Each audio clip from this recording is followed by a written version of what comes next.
All right, I'm now joined by Slavoj Žižek. Thank you so much for coming, Slavoj. It's an honor for me. Thank you very much. All right, thank you. So you have, I should say before we go any further, you've actually at this point written 2 books about the COVID pandemic. Yeah. Yep. All right. So this is the first one. The second one still hasn't come out yet. And I heard you. I remember you were on Mike Gilf-Brooks' show back in the spring, and you made a kind of maybe half joking comment about how the way that governments had to coordinate and societies had to respond to it was with war communism. And it wasn't a total joke. Okay, it wasn't a total joke. So that's what I want to get into. Sorry, not that this was part of a joke. It wasn't a joke in the sense that I simply mean it serious. In what sense? Can I go a little bit into half theory? Many Marxists or even half Marxists, Adorno, pointed out that the crucial dialectical category of Marx is tendency, like when Marx speaks about tendential fall of profit. It doesn't mean profits will really fall, the rate of profit. It means this is the general tendency, and even if what effectively happens, it's the opposite. Profits go up and so on. It's because the system reacts against this threat. And in a similar way, I think that if there is a lesson from COVID, is that even our enemies admit it, a tendency towards something like communism. For example, everybody admits it. We need to universalize healthcare. We need to coordinate it internationally. We need to limit the market. This is why, if I may improvise a little bit, sorry, this is why I wonder if you would agree with me. Please interrupt me at any point you want. Okay. This is why I'm getting sick and tired, although my model is not a Chinese one, of this. Whenever people mention that the Chinese did it, get under control the COVID, they add, yeah, but what price they paid, like limiting human freedoms, whatever.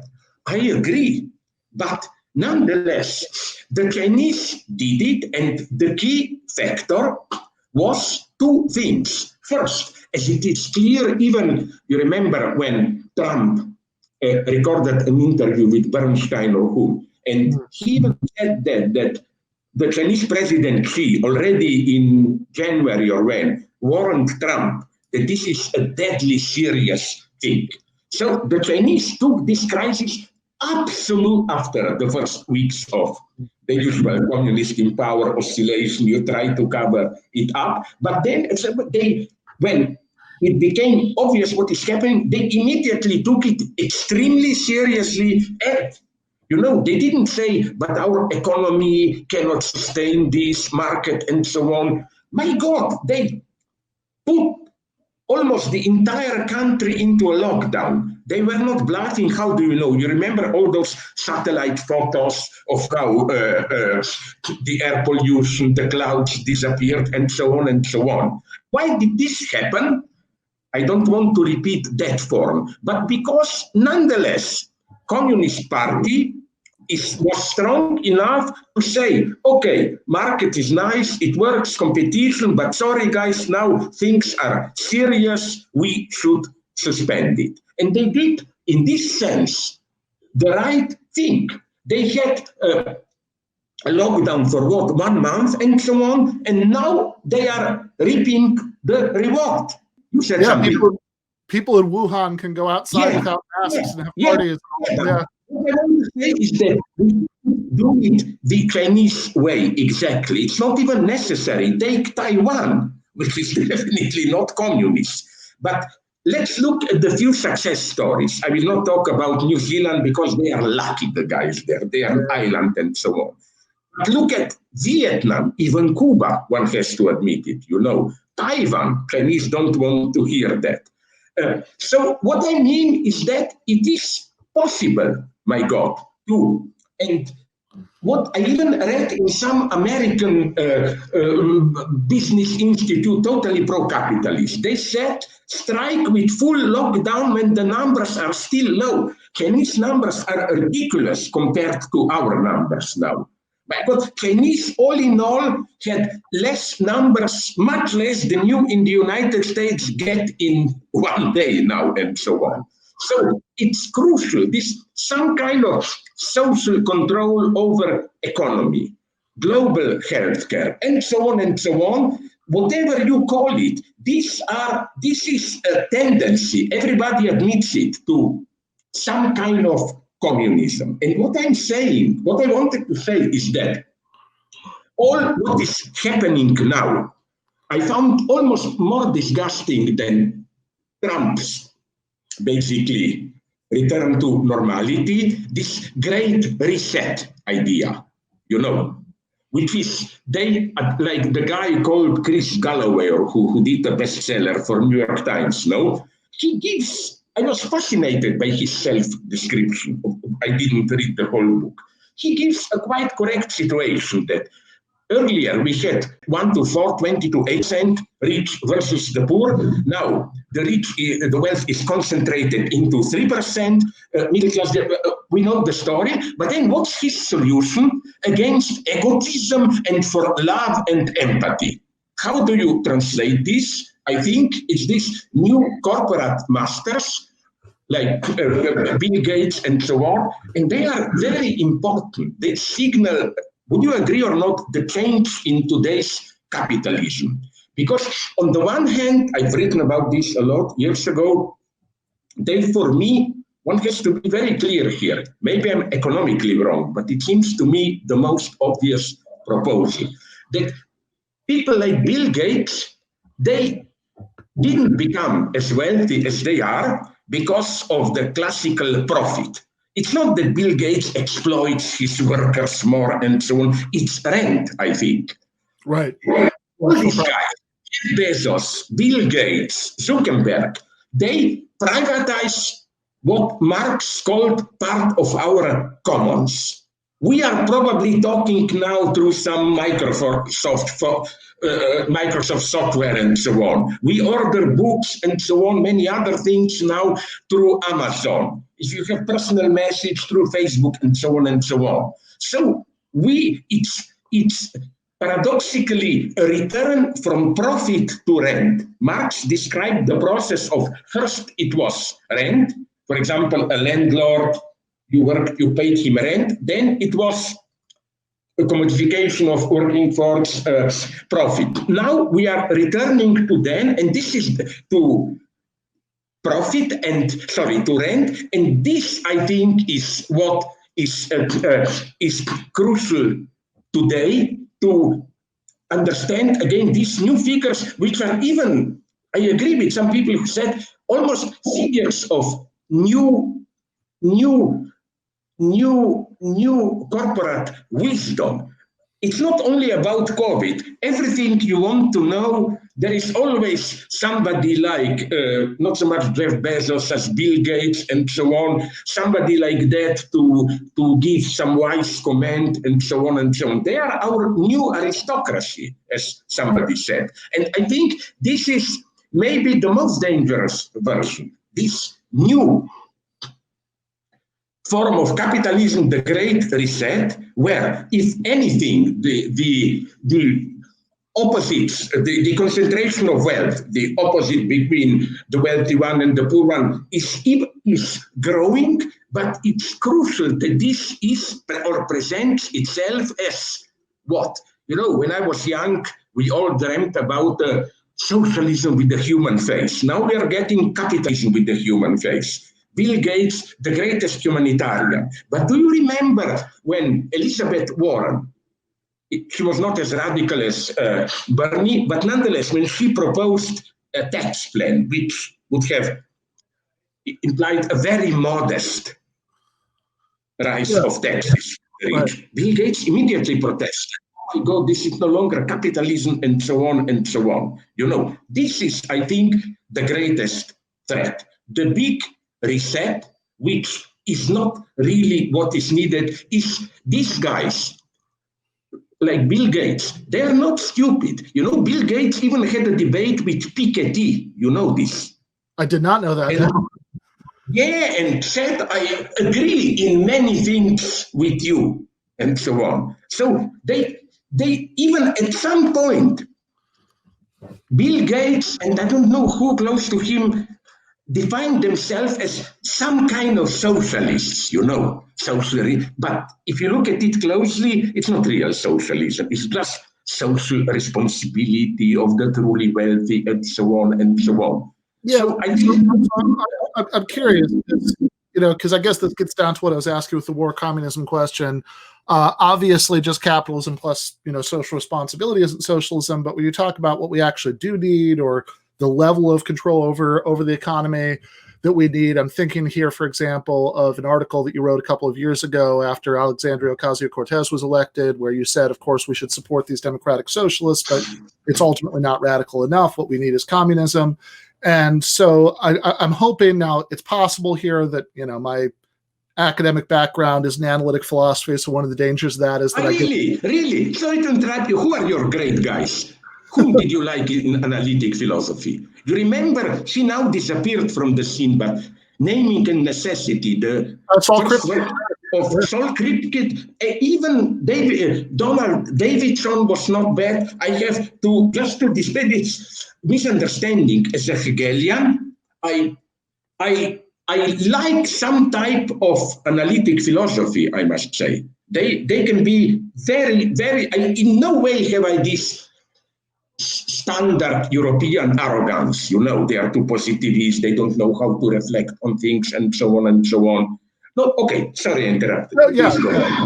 So, well, I was going to say, though, I think one of the, you know, possibly as an effect of that background, it's possible I'm being too pedantic and literal here, but I mean, I you know, when you talk about, you know, communism, or, you know, we need this more radical break, you know, since you said earlier, of course, right, obviously you don't advocate like the, you know, the Chinese model. And I think we can probably all agree that the version of economic planning that existed in Eastern Europe and other places in the 20th century.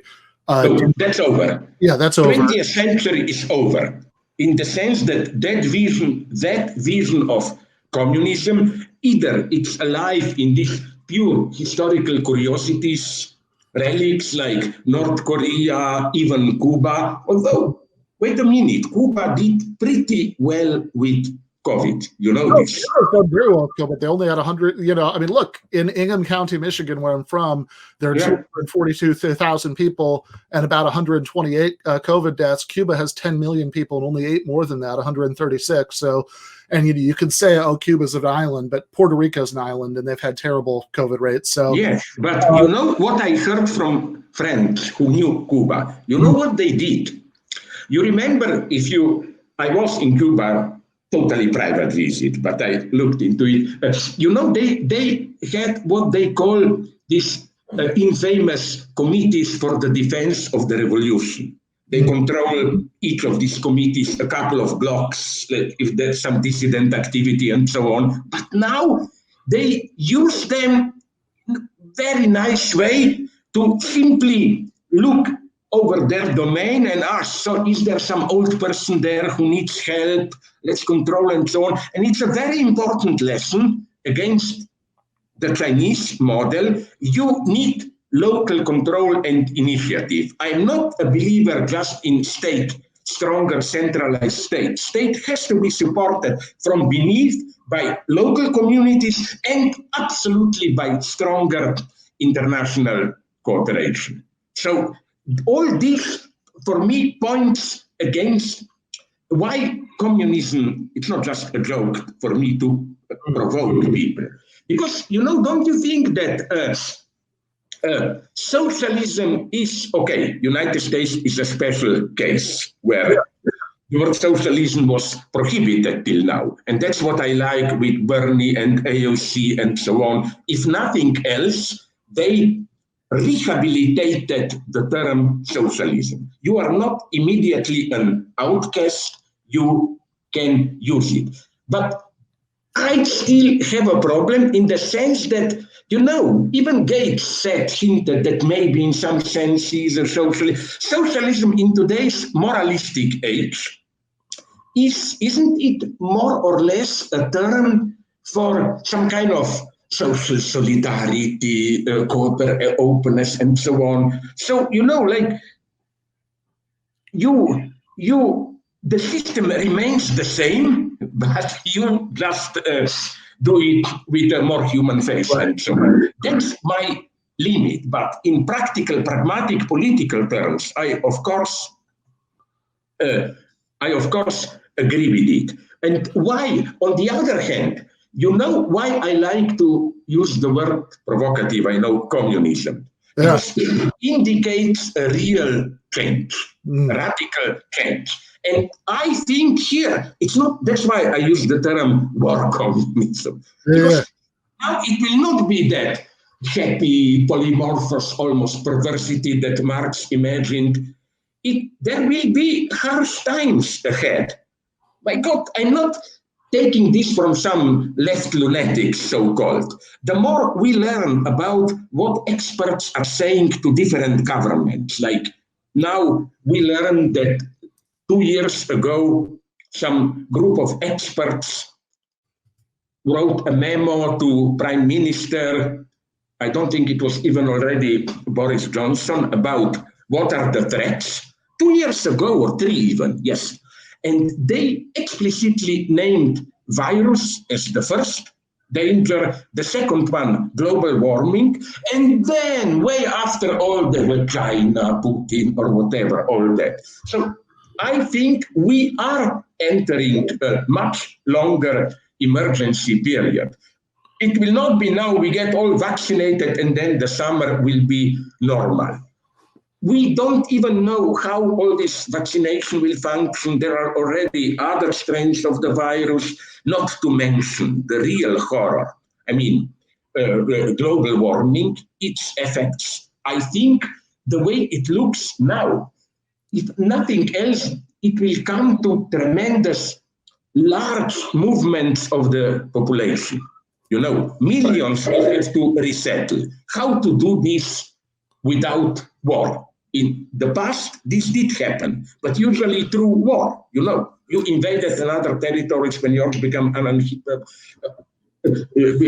be habitated. But I think that today with nuclear weapons and so on, we simply cannot afford this. So if I just very coldly and rationally look at our global situation with the view that it's not just COVID, crisis will go on, something for which I like to use the term communism, I allow others to use another term, which especially means practical global solidarity, not this abstract humanitarian type, but social control over economy and so on and so on, and will be necessary. And again, that's my point. It's a tendency. Those in power somehow at least feel it, and I think even ultimately, even Trump is a reaction to this. He saw, not as a conscious moment of planning, he saw new forms of despair, poverty.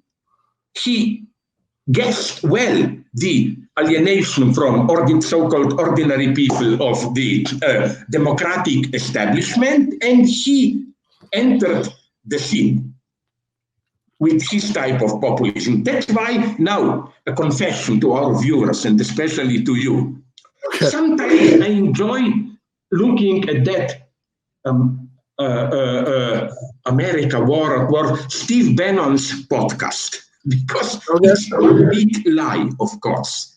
But to sustain his lie, he nonetheless points to many quite pertinent facts, like he said that it doesn't really matter, Obama, Trump, that even under Obama, this tendency of corporate centralization, rising poverty, and so on, went on, and so on, and so on. This is, as I always repeat, the most dangerous by our enemies, the new populist left, and so on. It's not when they lie.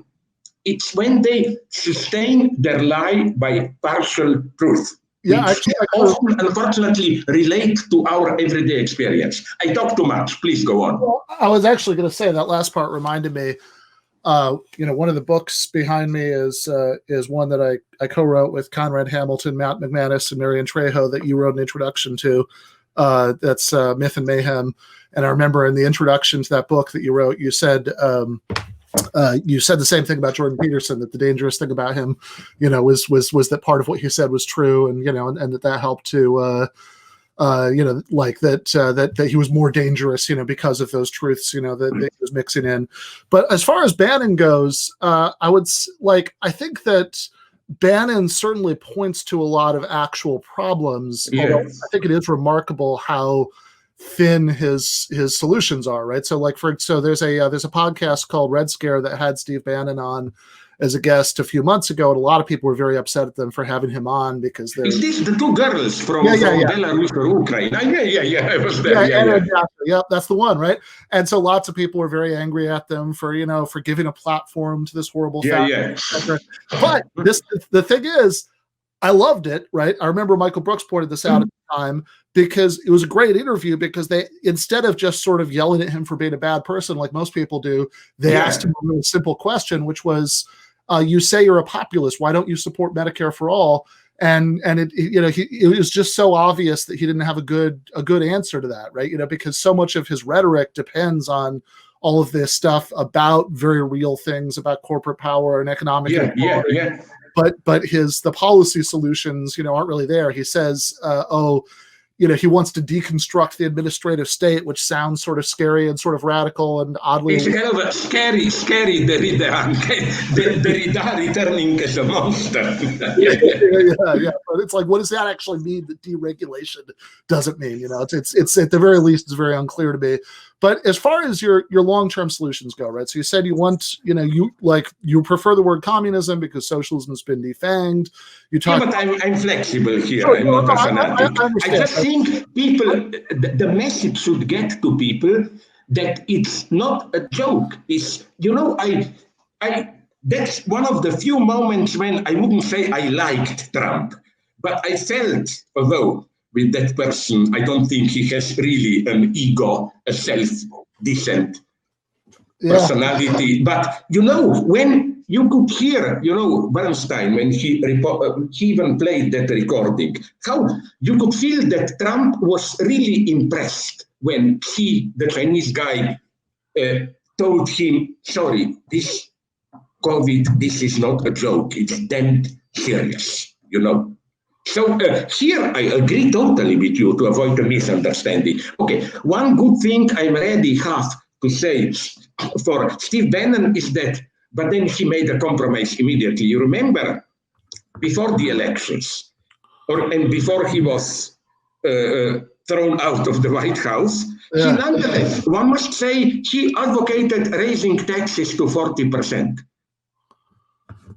That was one. But on the other hand, when he says under Obama, concentration of wealth went on, well, okay, but even more under Trump. Okay, Trump did elements of, under quotation marks, socialism, basically already some version of universal basic income, giving these checks and so on and so on. But, it's obscene how most of the money to support business and so on to survive went to big corporations, often on a political basis, went even... Some of my Catholic friends in the United States laughed when they learned, did you know that Trump gave 800 million to the Catholic Church to survive the COVID? And my friend said, this is wonderful. We will now be able to repay all that we owe people for pedophiliac cases. And so on, So no, it's absolutely a lie.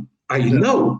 But obviously, and again, sorry if I repeat myself, I've often wrote about this, but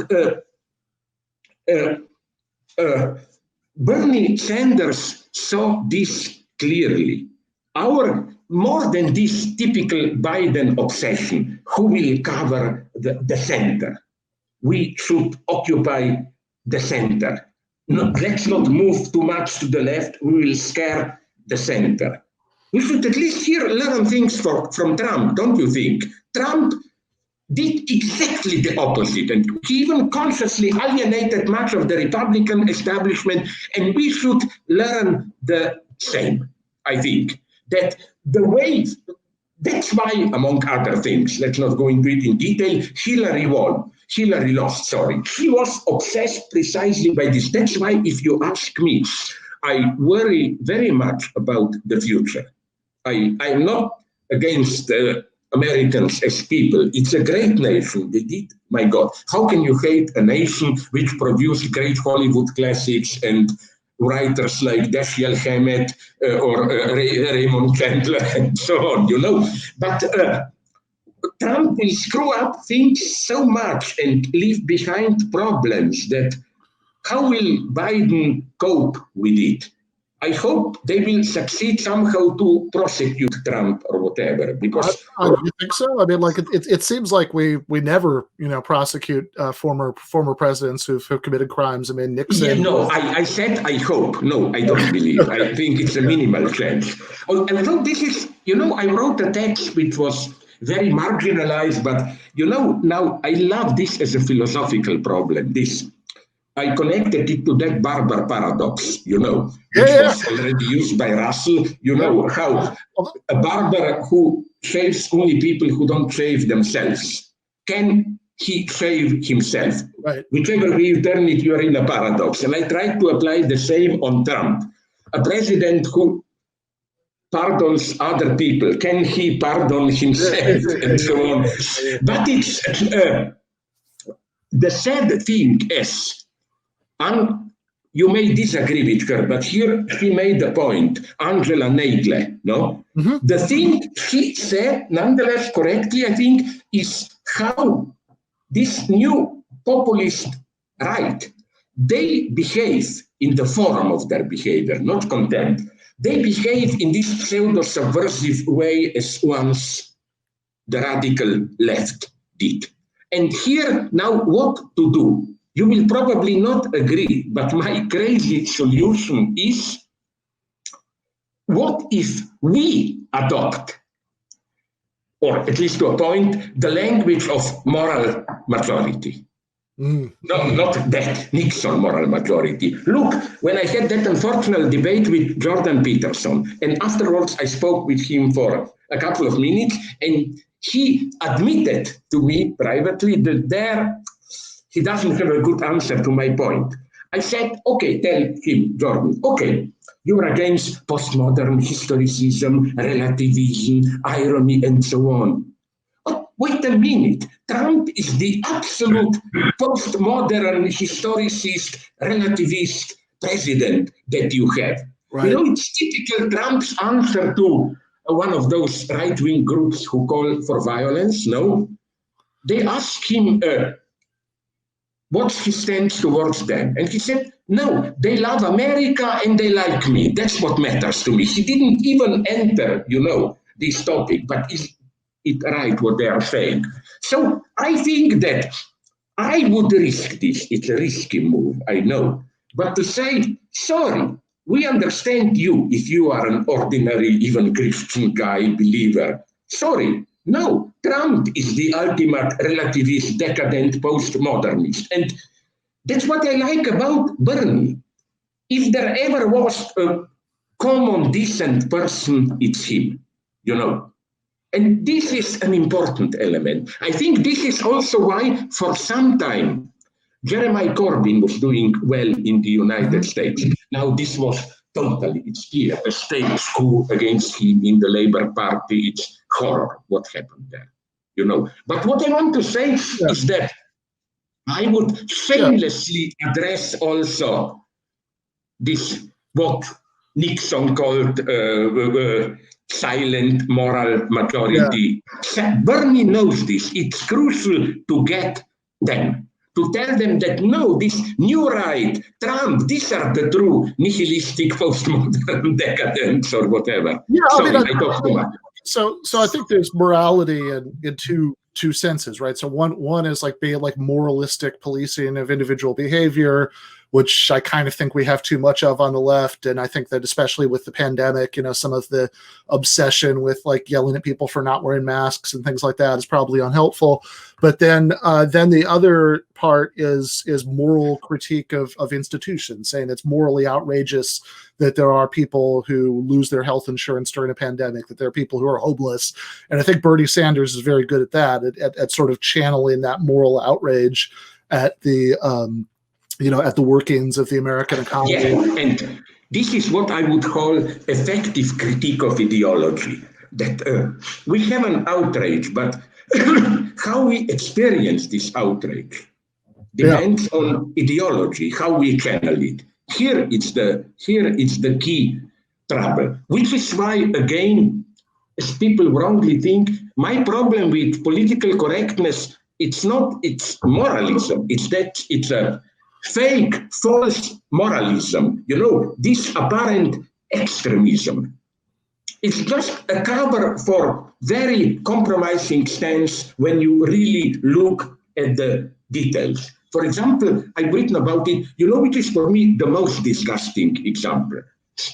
You remember how easily a big corporate company, when they catch some of their usually minor or mid-level executives making a racial slur or whatever sexist remark, with all the pomp in the media, they discharge him and so on and so on. And what then? They nominate another guy, and then the same system goes on. In the same sense, there is something like, I call it ironically in a very brutal way, corporate feminism. They think that all that matters is that, okay, we name to the top position a couple of women. Nice, but the system remains the same. This is where we should refocus in a way, And again, I think that for me, precisely what many people perceive as a danger, new populism and so on, and even this panic with Bill Gates and so on. Now everybody wants to be some kind of a soft humanitarian socialist. It is a panic on their side. They are aware that the tendency is towards some kind of, I call it, sorry for the term, communism, although, again, it is in Marxian sense a tendency. It may provoke a Marx says the same. The actual effect of the falling rate of profit may be that the reaction to it will be so strong that the profit rate will even raise more. I mean, nothing is predetermined here. Yeah, well, okay, so first of all, just a parenthetical note, was happy and surprised to hear you mention the Barber paradox. I actually, you asked me about this earlier. My PhD dissertation was actually about logical paradoxes, so that's man to me. But as far as oh my God, did you print it? Your dissertation? No, it's actually being adapted into a book that might come out next year. I could send it to you if you want. But more to our topic so that we don't lose time. You know what interests me? Was your basic? So I hope you didn't buy a Russell solution, which through this classification into different levels, you can get rid of them. Yeah, which actually I liked. There's actually a graphic novel called Logicomics about Bertrand Russell and Russell's paradox and all of that.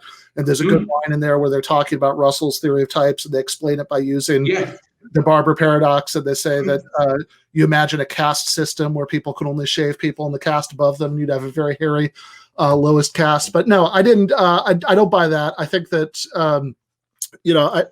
I think basically that you can have like different versions of set theory that don't that have different axioms, and none of them are actually describing something that really exists.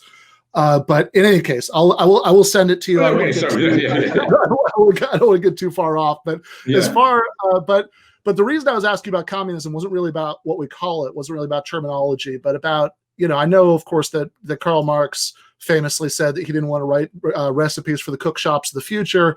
And I think I understand why he said that, but I think that heretically. I do disagree with Marx about this. I think we need to write recipes for the cookshops of the future. Very good point. Sorry to interrupt you. I'm always a bad guy. I'm a living barber paradox. You know why it's important to say this? Because people praise this, as you see, Marx was not a dogmatic and so on. I'm almost, it will be very brutal, but say, tempted to say, yes, that's why we had Stalinism then, because Marx left it so abstract. But one thing to say for Marx,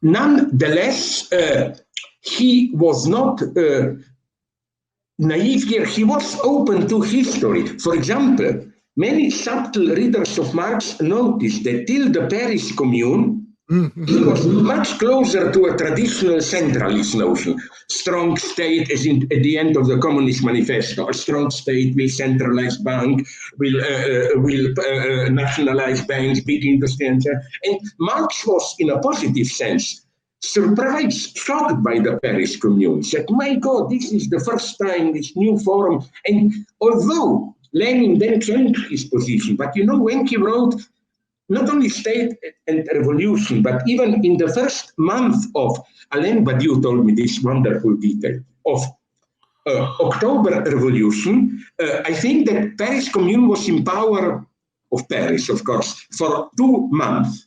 You know what Lenin did? It was winter of 1917, I think was it December, already January, when the Soviet power survived longer, 1 day more than Paris Commune.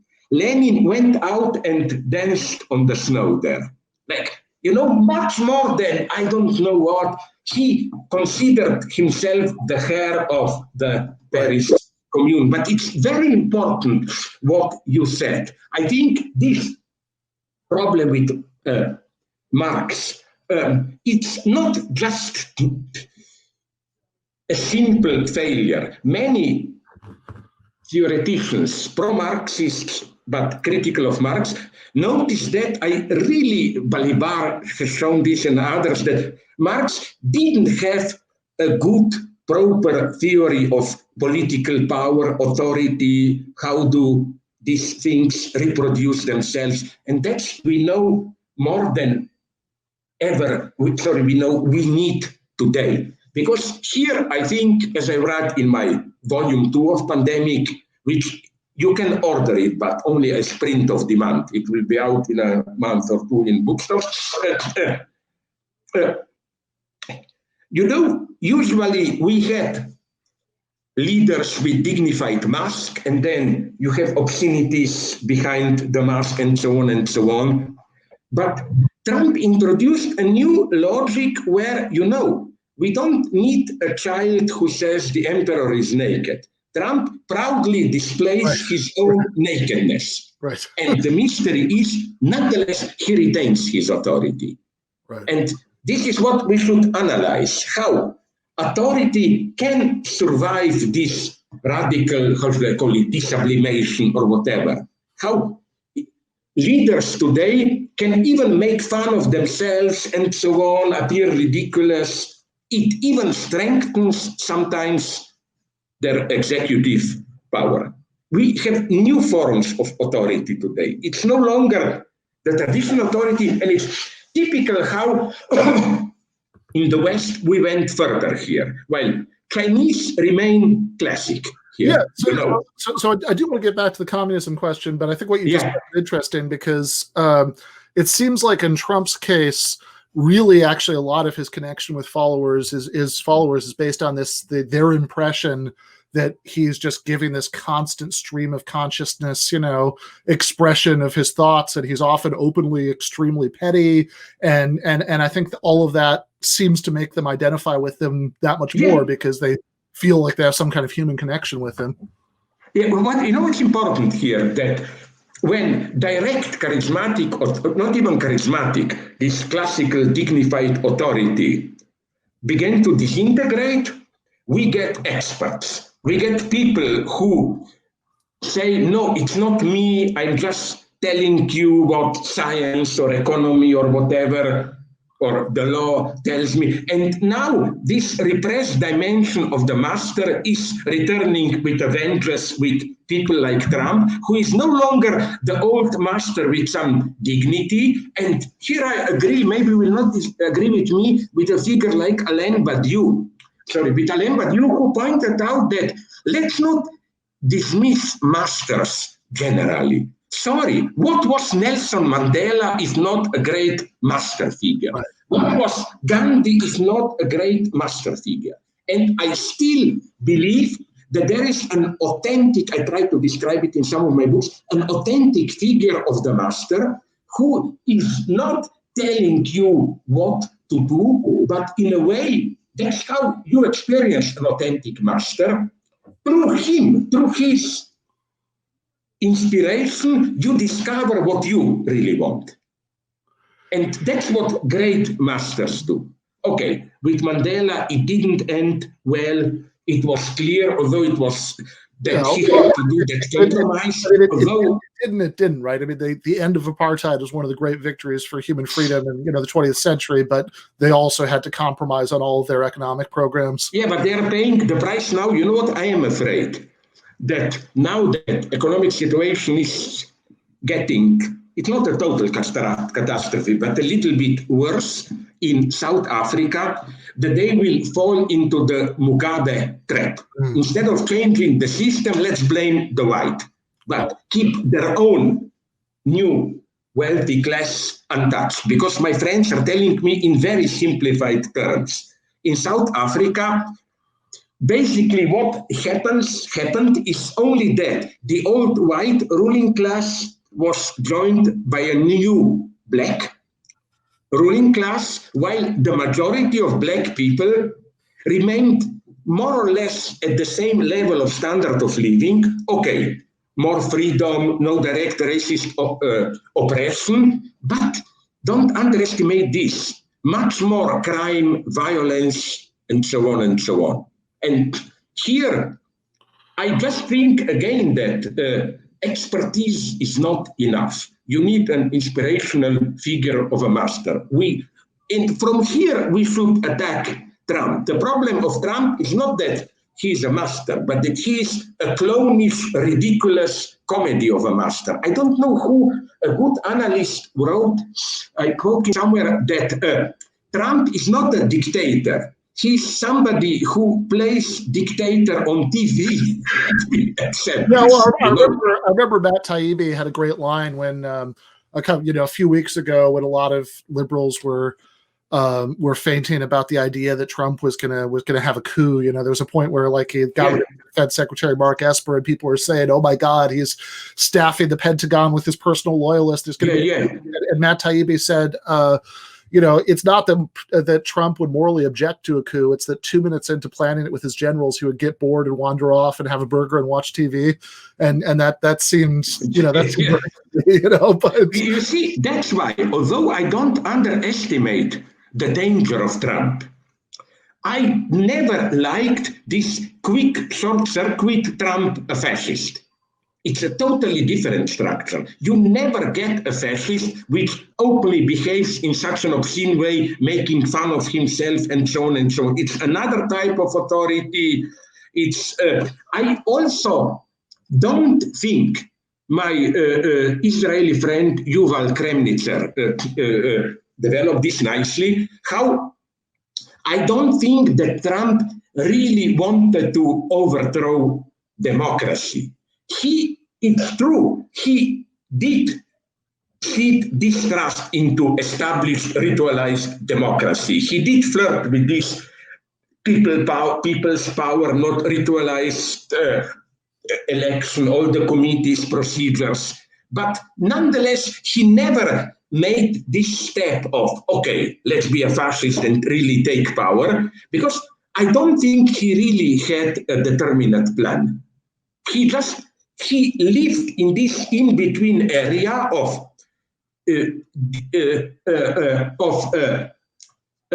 criticizing the corruption of the system, and here he sometimes almost sounded as a kind of a leftist, our democracy is not really representative and so on and so on.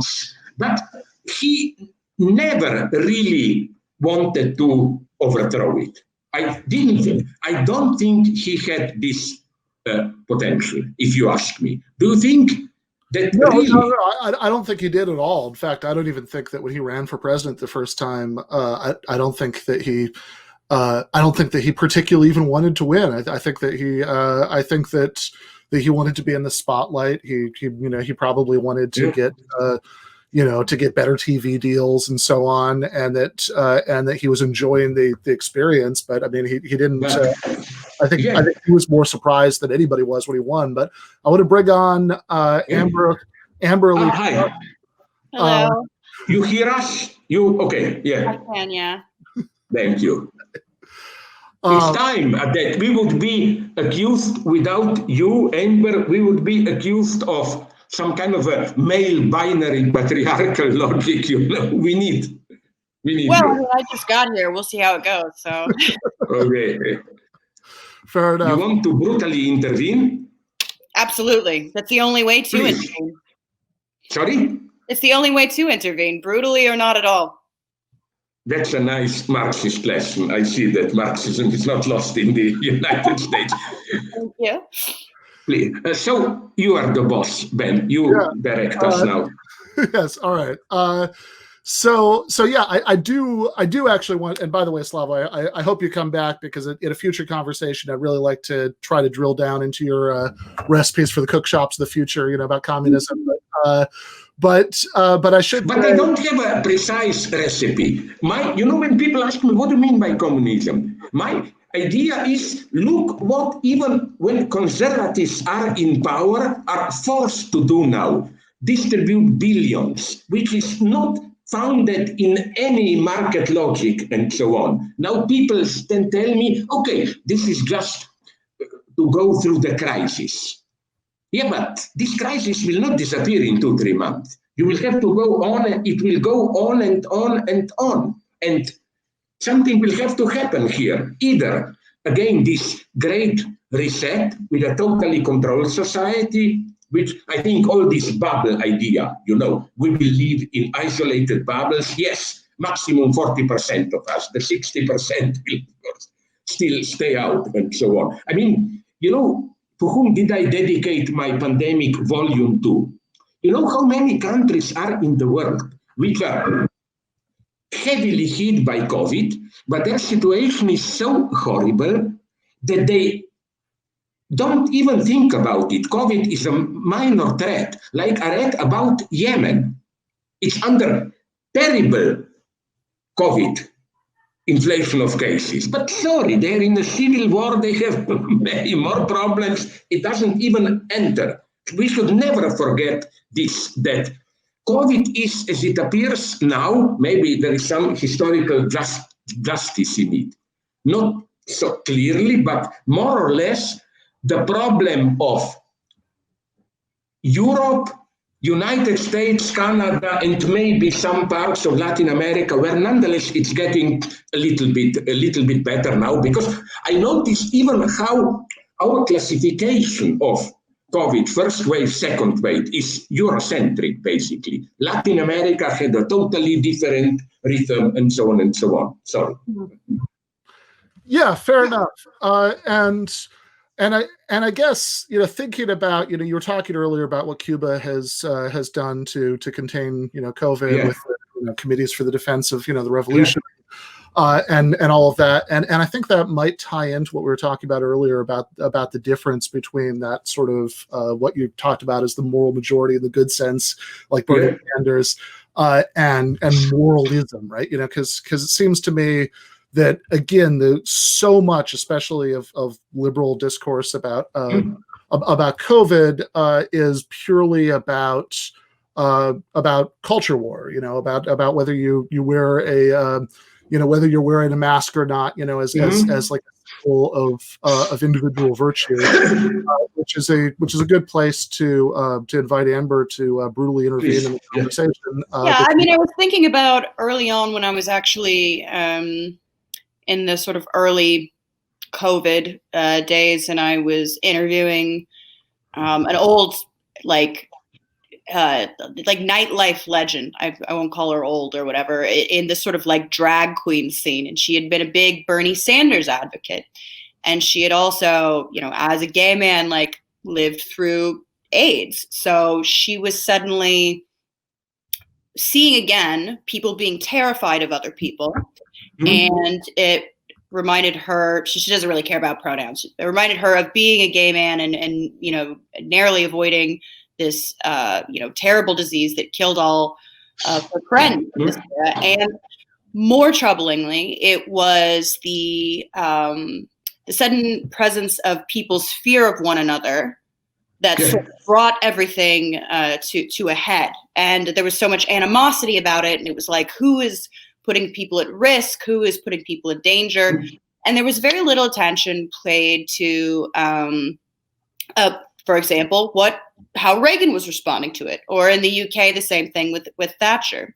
And she said one of the things that she saw happening again with COVID very early on was people would be taking pictures of like 14-year-old kids playing basketball together without a mask, and would be like, you know, look at these assholes not wearing masks. And she's like, what? Why? She said it's an excuse not to look up. It's not to look at the people who are in charge of managing these sort of things. It's very easy for us to look side to side now and try to police, because we don't actually have any broad institutions that we have any faith in. So we look side to side. We look at our neighbor, and that's the person who's the problem. We don't look at the people who ostensibly are supposed to be managing the crisis, because we've just lost any idea of what that could be, of what that could even look like a long time ago. No, I deeply agree with what you said, because incidentally, in my country, Slovenia, it's exactly the same. Government, in a very unpopular, stupid way, protecting business, orders some measures, and then if they don't work, the people are guilty. You know, they didn't obey, and they never ask themselves, and so it's horrible. But you know what worries me a little bit? I don't know if it's the same in the United States. It's not simply what they call the COVID fatigue. It's that now, retroactively, maybe this is a retroactive myth, in at least here in my country and parts of Europe that I know, March and April appear, compared with what is going on today, almost as a kind of a healthy panic, you know. We were just afraid of COVID, we have to quarantine and so on. But now something very strange is happening. At the same time, relaxation, even if, for example, in Slovenia now, numbers are 30 times, 30, higher than they were in April. But nonetheless, people go around, they meet, even if it's prohibited. It's a kind of a relaxation, but it's a very desperate relaxation. It's not so much fear as depression. People don't see even any perspective, and even if they engaged in not so much sexual as socializing orgies and so on, it's always some despair in it, like, let's enjoy it as long as we can. People, I mean, to us, to Americans, that makes a lot of sense, because for Americans, I mean, I think with the American, like, apocalyptic sort of Protestantism, I mean, that's apocalyptic hedonism, I think, sets in after a while. That's a nice term. Did you invent it? Apocalyptic hedonism. Yeah. It's a wonderful term. Because that's the problem with this. I once said that, wrote that apocalyptic visions, the situation is too serious for apocalyptic visions, as I put it. We cannot afford them. The terms we should, maybe you know that line of mine, I love to repeat it. The best formula I heard was way back from Chile. We know when these apocalyptic visions began to predominate, you know what was their formula? No, it's not the end of the world, but we want a different, better end of the world. You know? Right. Let's not play this democratic establishment game. A little bit of patience, which also Trump plays. Things will return to normal and so on. No, a certain world is coming to an end, and we have to work hard to construct a new normality, and it can be done. I think one of the things we have now is that the sort of dominant liberal discourse, which has positioned itself as the moral discourse on they have absolutely zero ability in tone beyond either smug or hysterical.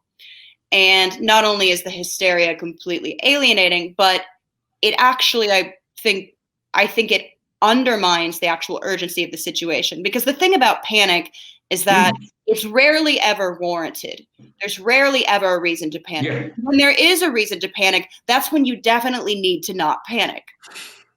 So under no situation is someone claiming to be a moral authority ever, lending credibility to their own leadership by running around hysterically. But that's basically what we have. And I really don't, I see the anti-mask protests and, it's like, you're really taking your lives into your own hands. But I absolutely see where it comes from, because it's disgusting seeing these people walk around just, again, also the people panicking tend to be the lowest risk. They have a home, they have a yard, they don't have to go to work. So it's extra ridiculous coming from them. You're not seeing nurses or people who work at grocery stores exhibit the same degree of hysteria as someone who now teaches Zoom philosophy classes at the New School from at home. And yet those are the people that are sort of adopting the tenor of someone who is actually in danger. But there's no room for it in this moment. There are these two poles. There are the, sort of the broader skepticism of it and sort of the oppositional defiance to all the prescriptions for safety, which I think are inevitable. You can't judge them. They're inevitable. And then there's these screeching hysterics who have no solution to the problem other than personal responsibility and shaming and isolation and smug self-importance. And those are the people, of course, that believe it's the end of the world and that scream it's the end of the world. And it's like, well, then why would anyone do anything? Yeah, if it really is the end of the world, then apocalyptic hedonism would be appropriate. Yeah, then let's get drunk. Yeah, but I don't think it's very bad. It doesn't need to be the end of the world for us to intervene and to do something. Right. No, but here I try to, maybe I'm wrong, I try to give a positive spin to it. Yes, but first, this end of the world, it will drag on and on. It will never end. That's the first paradox for me, Did you notice how history was supposed to end, and then this end just drags on and so on? I think that I would like to... Sorry, please. No one told me they were supposed to end. Yeah.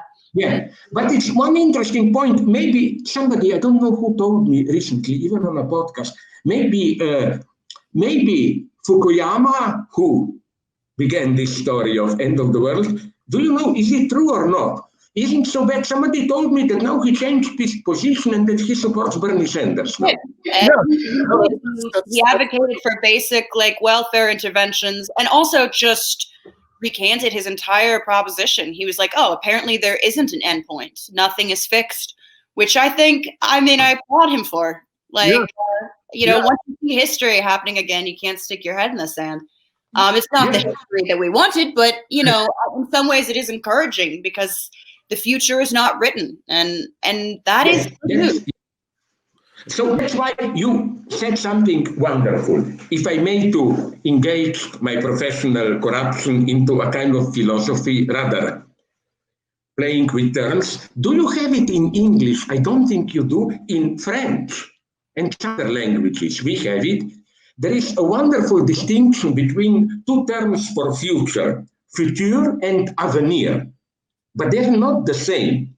Future means just what will come, but it can be the same. For example, if Trump were to win, he would be the present and future president. If you say avenir, it's to come. What will come after? It's a change. Trump will not be the president to come. He would be just the same. And I think the problem with futurologists and all people that panic and so on, that they consciously, it's a kind of perverted structure of pleasure, reject to think this to come, a new beginning. It's really a perverted enjoyment into this. I'm stuck at home, I watch old TV movies all the time. They basically, in a very perverted way, enjoy this situation, I think. And absolutely. Yes. No, I mean, they don't feel pleasure, but they can feel glee. It's very perverse. No, I was here in Lacanian. I agree with you. You know, for Lacan, enjoyment is pleasure in pain, not direct pleasure. Never underestimate how people, when they have to renounce some pleasure, can draw enjoyment out of these rituals of renunciation. For example, my British friend, psychoanalyst Darian Leader, pointed out how these rules that are imposed now are a paradise for obsessional neurotics like me, incidentally. You know, like, you don't have to worry, how should I greet you, what are the forms, everything is preset, how you lock your elbows or whatever, you know. Another thing that I often repeat, I would like to repeat it here, would you agree or not that it's not as simple as it looks with this social distancing? It's really only bodily distancing. Socially, through the media, digital media and so on, we are probably more socialized, more connected, more controlled than ever. For me, the problem sorry? I just wrote an article about sort of Twitter activism, and there was this moment where it's like, we are closer than we have ever been socially, and we are lonelier than we have ever been. Because those things aren't necessarily the same thing, but definitely we are breathing down each other's necks, yet there is no intimacy. Yeah, very good formula. And what I am afraid is precisely this tendency, this new type of social contact. I fear it much more than isolation. I mean, often I feel almost a need to be authentically alone. That's what I mean. That's what I miss now. It's crazy, but Yeah.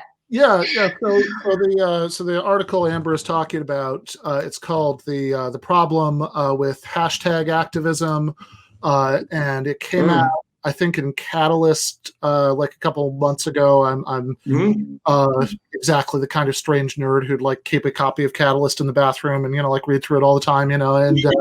But it was. I'm with you in your intimate moments. Yeah. It was, but it was reprinted recently in Jacobin, and in it, Amber. And by the way, I should say, Slavoj, I really hope you can stay and talk to us for a few minutes. I know it's getting late in Ljubljana. Do you have another 10 minutes or so in you? Yeah. Okay. Yep. So that goes. Yes. Yeah. So in the article, Amber, you talk about how the article's written as a review of a book about Twitter activism, but the larger thing is that it feels like we can very easily be involved in these activist efforts to change the world online, with these kind of viral hashtags and things like that.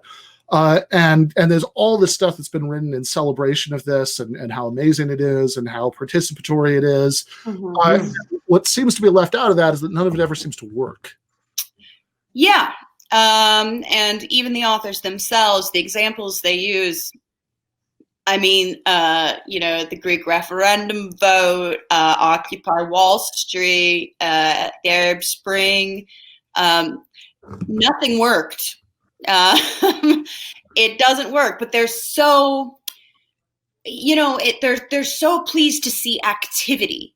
And the idea that this might be a lot of sound and fury signifying nothing is irrelevant to them. Now, I wondered if for a while that they thought that they had succeeded at these things, or they considered them, or they considered them, I couldn't figure out why when they would say, well, what about Occupy? Didn't Twitter do Occupy? And it's like, well, first of all, no, it didn't. I think the financial collapse of 2008 did Occupy. Yeah. Twitter was a tool used in that. But also, Occupy was not successful. And then I realized, basically, I think in this kind of academic / activist world, which is, since the cultural turn and the decline of the trade union movement, at least in America, has supplanted working class politics, their definition of what constitutes success does not resemble mine at all. And I remember this specifically being at Occupy in Zuccotti Park. Someone was saying, well, I want to make sure we get results from this. And this is when we were arguing about whether or not to have demands. And I wanted to have demands. I wanted to have demands, as I often do. And someone says, but what we're doing right here, right now, is doing something. And somebody raised their hand and they're like, look, I just want healthcare. And that is how most people experience politics. It's supposed to be a means to an end. I don't need a community. I'm not an isolated middle class cul-de-sac born, PMC track person. I already have friends. I get involved in politics and activists because I want people to have fucking healthcare. So I think ultimately the problem with sort of like hashtag activism or online activism isn't so much the use of the tools, but it's the fact that there are no politics undergirding them and there are no institutions that are steering these things. I think the fact that it's very diffuse, that it's very, they emphasize all of this stuff. It's the kind of post-Marxist spontaneity and the crowd and, the strike is dead, long live the riot, all of that silly bullshit.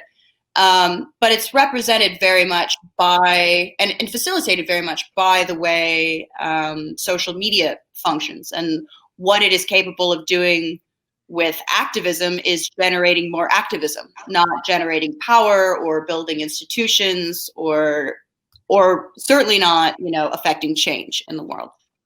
I cannot agree more with you because some people dismiss me as, secret right-winger when I repeat that I'm sick and tired of this, 1 million people gathered on Syntagma Square or I don't know where. We were all in solidarity, tears, unique moment. I'm saying, okay, but the morning after, I'm very naive here. I think the real result of a radical movement is how ordinary people will feel the change, if any, afterwards. And this is why, for example, what really depressed me is, did you see it? I don't know where, in one of the big media, Guardian or CNN, I read a report on Tunisia. The hero of 10 years ago, the Arab Spring, was a guy there, a fruit seller who self-immolated. Yeah. Immolated himself, and now streets are named after him. But the family is now so hated that they had to move to Canada, because there is more freedom now. They got these liberal freedoms, but as one of them said, we didn't fight just for this. We fought for dignity and work or whatever that gives you a chance of dignified life, and it's even worse now. And this is why I don't think this, on the other hand, I hate people who are pseudo-radicals. Many of my friends say, Syriza, it's nothing. Mm-hmm. I tell them, okay, what then when you do? Wait for a big authentic revolution. This is totally for me. I always like to, and I think the situation is so totally hopeless. What do you think, for example, about Bolivia? I knew Rivera, vice president. I supported now Lucio Arce. They showed something. They won. They were re-elected because, as Lucio Arce said very nicely, look, we are not giving you empty words. 10 years, for 10, 12 years, when I was finance minister, you never did so well. That's why I think there had to be coup d'etat in Bolivia. It wasn't another Venezuela or what. They did it. moderately, but with a clear line. They didn't screw it up, and that's the real thing to do today. Yeah, and the space is open. It has a cultural and political memory of wins, of winning, and I think one of the problems that is compounded by like the kind of onlineification, the depersonalized activism, is the fact that we have no generational memory of wins, and the wins that we are taught about are mistaught. So then, as you said, sorry. Yeah, I would say maybe the civil rights movement was one of the last, truly successful coordinated moments we had. Now, right now, that's taught, even in sort of like the liberal theology, if you will, is all of these people got together and they held hands and they marched on Washington. Never mentioned the degree of trade union influence and of labor coordination that went behind this, so that they actually had the muscle for. That's important, Amber, what you said, because people forget that when he was shot, Martin Luther King in that city, he was on a tour to support a combined black and white workers' strike. Last year he got much more radicalized. Literally, if you actually look at pictures of the March on Washington for Jobs and Freedom, and it's bad enough, it's bad enough that like we literally like have erased the memory of the jobs and part of that. And look am I going too far now? Am I going too far now, or would the two of you agree at least a little bit with me? I've written about it. I fully support LGBT plus and so on and so on. But it looked to me a little bit ridiculous in the summer when Trump was gaining, in the summer of 2016, or when Trump was gaining strength for the campaign. You remember, before Trump occupied the space, the big topic on front page of the media was how to solve that toilets problem, so that it will not be binary. Should there be asexual toilets? Should that be? It was madness. There was a revolution forming, right wing, the wrong one, and you had this high theological almost debates about 3 toilets, all toilets, no toilets, or whatever. I mean, I'm fully for LGBT and for theoretical reasons. I just don't like when it totally obfuscates this more I don't want to spend the entirety of the political discourse arguing about where we have to shit. That's a waste of my time.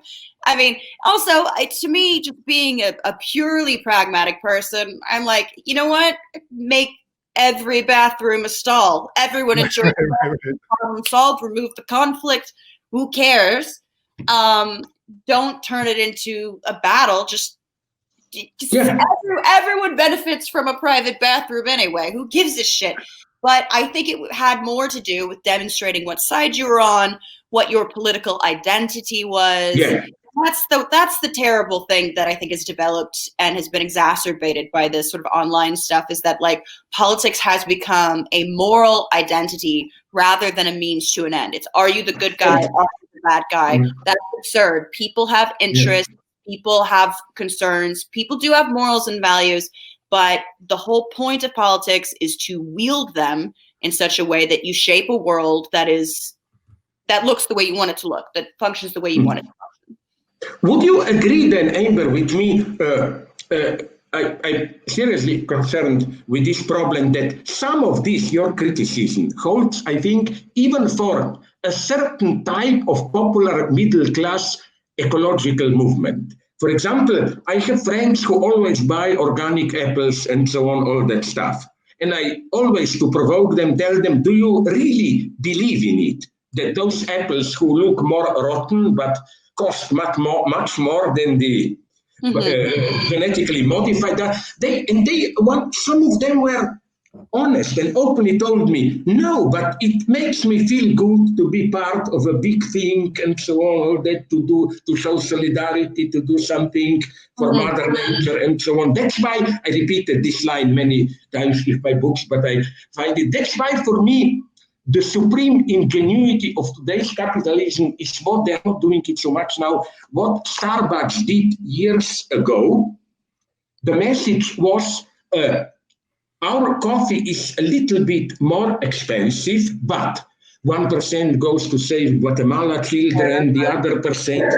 So that it's an ingenious move, because in usual morality discourse, we are split between being consumerists and then working for common good, and they are offering you a wonderful formula. You pay a little bit more, so your social duty is already commodified, it's included in the price. So you can easily enjoy your coffee.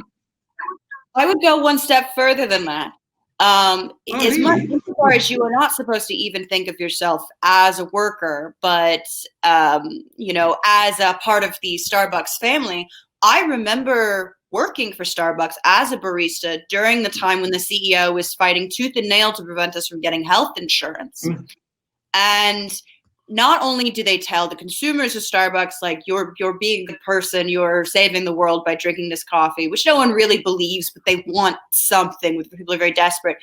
They told us training as employees that we were a part of an ethical, moral company, and that we were contributing to the Starbucks mission and the Starbucks agenda. Meanwhile, they weren't fucking paying for our healthcare. So there's like 3 points in which you're being told these are the ways to be good, and none of them are politically effective, and all of them necessarily from a working class political project. Well, it goes back to your point about hashtag activism, that people who say things like, Occupy was a great victory, just the existence of Occupy was a great victory. It's kind of the same thing with the ethical consumption for Starbucks, or when people say that they like my favorite lib thing is when people say, "Oh, I'm not going to buy that, I'm boycotting it." And I always think, well, do you know what a boycott is, right? Like, no, they don't. Workers call boycotts, and most people don't understand what a boycott is. That's like, again, when I talk about how we have no memory of winning, we also have no memory of like what these words even mean anymore. You saw this with there was like a 1-day strike called by Amazon, and people were like, I'm never buying from Amazon again. It's like, that's not what the workers are asking for. This is not actually about you. You're supposed to be acting in solidarity. Solidarity is another word that's been debased beyond. It's basically like namaste or love and light now. Solidarity implies a shared risk that you are taking on with someone. It requires. But that's why, would you agree? I'm also very skeptical. That's for me the ultimate horror of today's humanitarian corporate capitalism. This obsession with well-being, You should be all protected in educational institutions. You shouldn't be my God, for me, good education means it precisely takes you out of your bubble and teaches you how to confront the brutal reality. No, now you should be guaranteed that you will not be disturbed in any way, and so on and so on. Now, some friends who defend this well-being protection tell me, but otherwise you can be traumatized. No, if you live also in the academia in such a bubble, you will be really traumatized. Then will be a crisis when you enter the real world, no? Right. If you ask me... It's never the people with this sort of like eviscerating trauma that tend to be the hysterics. I mean, it's never the people who are like, yes, I was a child soldier. It's always a thing that, I'm sure it was troubling, but there was a developmental psychologist, I think, that said the best way for a child to grow up is a series of small but manageable traumas. Absolutely, yes. And I even think that that this is always also the source of true creativity. You are traumatized, which means the coordinates in which you were living are shattered, and then you have to think, to invent, and so on. I think that not only trauma does not prevent you thinking, there is no real thinking without at least, as you put it nicely, a moderate trauma. No? I mean, the improbable model is the most obvious one, where the actual way you literally build physical muscle is by damaging it, and then it rebuilds itself stronger. I mean, it's a heavy-handed biological metaphor, but a little bit of measured, consistent trauma is good. Obviously, horrible things happening to you can be eviscerating, but like, no, you're supposed to engage with difficult things. You're supposed to, you're supposed to challenge yourself. Things are supposed to be difficult. You're supposed to be sore and exhausted, and that makes you better. Yeah, fair enough. So I don't want to. I don't want to continue this story, but is in fact sore and exhausted. How do they say in California style? We can repeat the experience if you want. Well, I just got here, so I'm not sure. But it's yeah. So I just. But you can continue with the lady. I leave, and then you can say all you wanted against me. You are free.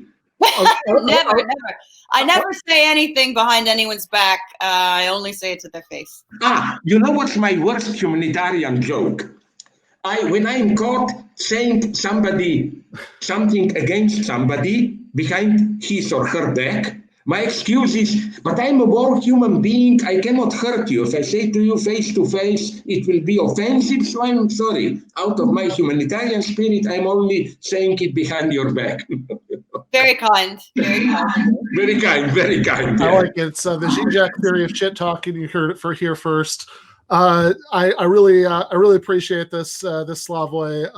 But do some cutting of me above all.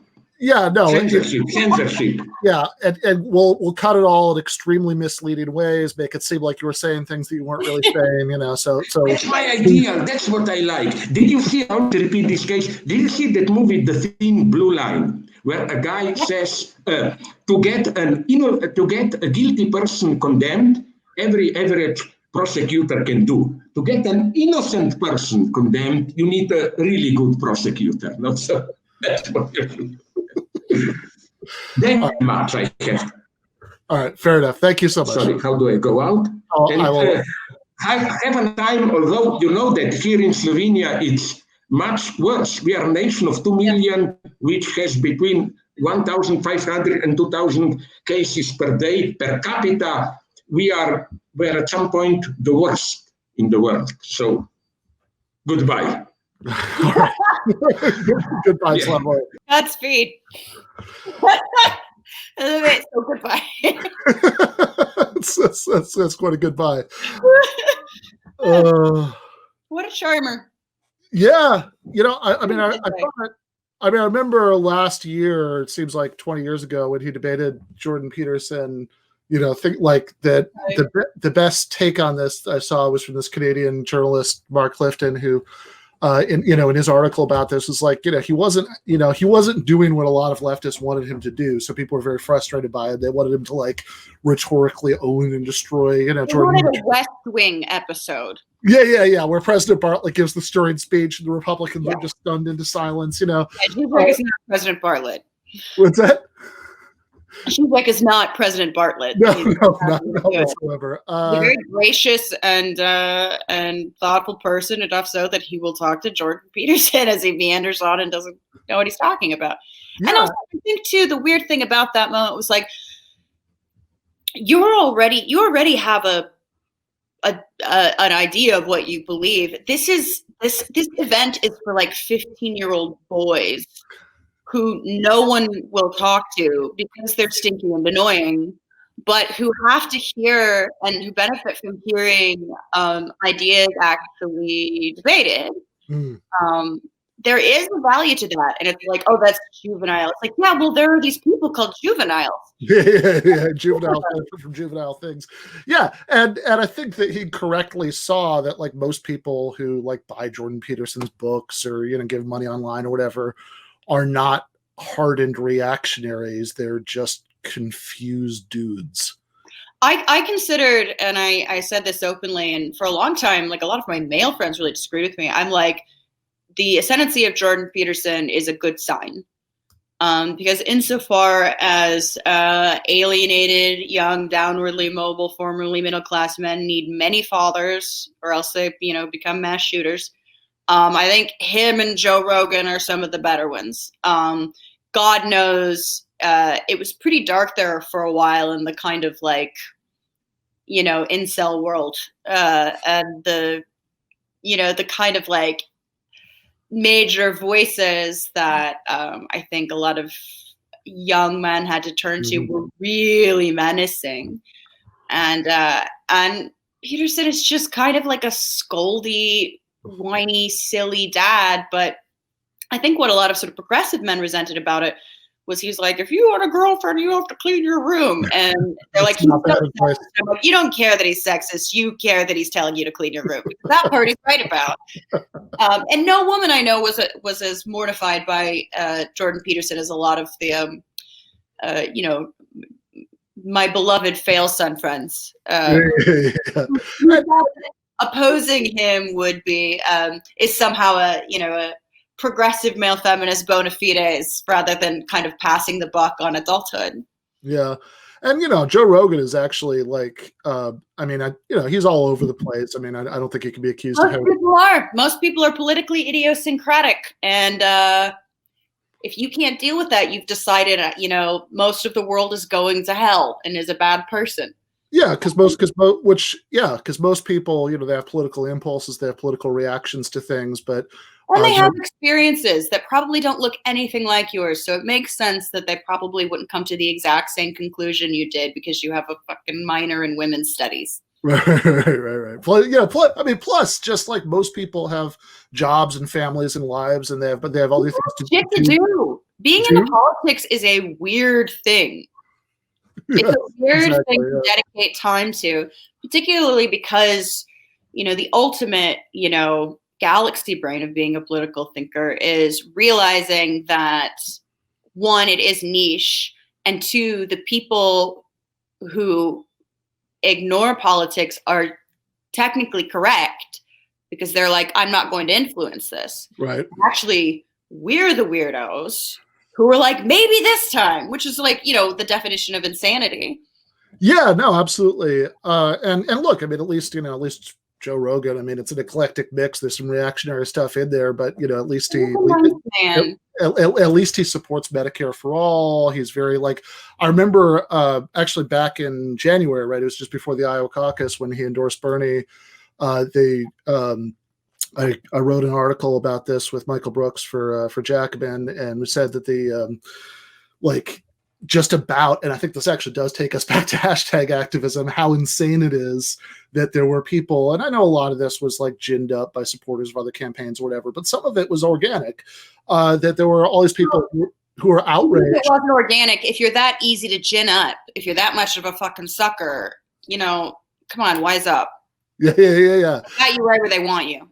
Yeah, totally. And that, that's such a weird way to look at the world. Oh, this guy who agrees with us about some things and doesn't agree with us about other things is supporting our candidate, and he likes that the candidate likes that he's being supported by him. This is a problem. Something must be done. Yeah. It's also learn to count, motherfucker. I don't know how big you think the left is, but we can't carry an election. Right. Well, more than that, I think I think it is worth pointing out that, yes, it was largely ginned up by bad actors. There are a few actual hysterics out there, but I think the majority of kind of leftists who kind of hemmed and hawed a little bit. And I think people well, I don't support what Joe, and it's don't even equivocate. Just say, who fucking cares? He's a nice guy with a huge audience and some good ideas and some bad ideas. And this is good for our project. And you know what? It's good for him. It's good that he's doing this. How come it doesn't work both ways? How is it that he is going to pollute the left, all 12 of us, with his reactionary ideology, and not he's learning and developing more, nuanced politics? Yeah, which part of that, not to Žižek, but yeah. But I think you saw the baseline of moral insecurity that undergirds the kind of the base of what should be at least a nascent, ostensible, one day left political movement. Now, we are not getting anywhere if all of those people are so morally insecure that when someone says, well, you know, Joe Rogan said this about this, they're like, well, I don't know. You should say, fuck you, I know what you're doing. And I am not falling for it. You need to be able to point out the people that are on your side and not on your side, or you'll fall for it every time. And that's the problem I see is, you know, it like moral insecurity, a refusal to break with the sort of institutions that are inherently against, you know, like a Bernie Sanders type program, a refusal to recognize them as, or an inability, not a refusal, to recognize them as the enemy, as a competing ideology, because all the concessions you give to them just sucks the air out of the room. We're not going to get new people on board if his supporters are milquetoast too. And plus, it rots your soul. You cannot sit on the fence forever. You'll get splinters in your ass. Yeah, fair enough. And I think that this whole idea that it's like, you know, instead of just saying, oh, good, likable guy, ginormous audience, you know, like whatever. Instead ginormous audience of non-voters. Right. That's the most important part. Yeah, for sure. That if instead of that, right, like people are really concerned with this, like, is Joe Rogan good or bad question, you know, then they're not concerned about politics. If they're concerned with that, they're not concerned about healthcare. Yeah, that it's like, it's almost as if like politics is about figuring out whether Joe Rogan is going to heaven or hell, rather than, okay, what would be useful or not useful to try to get healthcare, or to try to rebuild the labor movement, to try to. I mean, it's a cliche. Like, you know, the right looks for converts, the left looks for apostates. Kind of true.